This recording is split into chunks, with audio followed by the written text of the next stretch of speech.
आज मराठवाड्यातल्या लातूर जिल्ह्यामध्ये दरवेळा अमावस्याचा सण हा मोठ्या उत्साहात साजरा करण्यात येतो। प्रामुख्याने हा सण पाहायला गेलं तर शेतकऱ्यांचा सण असतो आणि शेतकरी मोठ्या उत्साहाने या सणाची वाट पाहत असतो।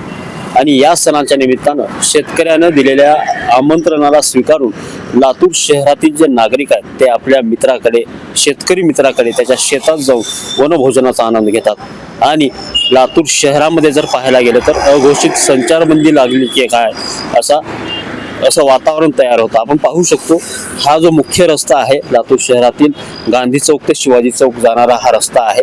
प्रामुख्याने या रस्त्यावरती दिवसभरात वर्दळ मोठ्या प्रमाणात असते, गाड्यांची वर्दळ असते, त्यासोबतच मोठ्या प्रमाणात वाहनं, रिक्षा असतील, टू व्हीलर असतील, फोर व्हीलर असतील, या वाहनांची वर्दळ नेहमी आपल्याला पाहायला मिळते।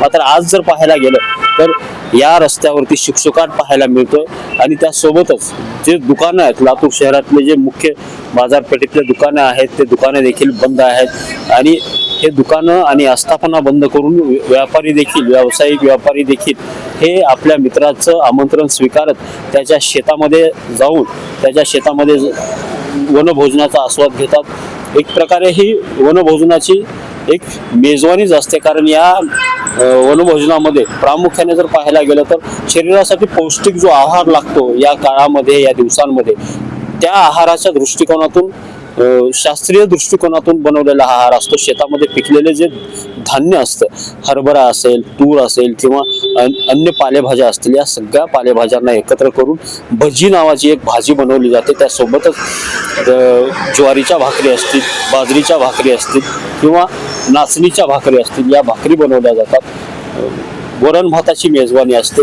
धपाटे आणि दहीची मेजवानी असते, त्यासोबत शेंगदाण्याची चटणी।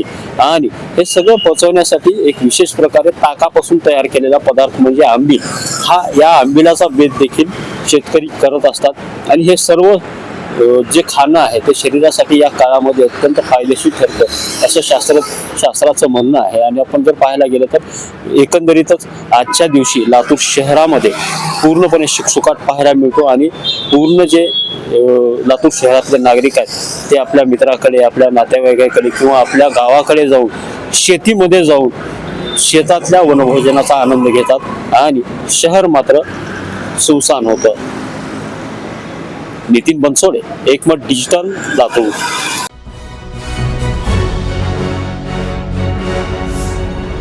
Thanks for watching Ekmat Digital.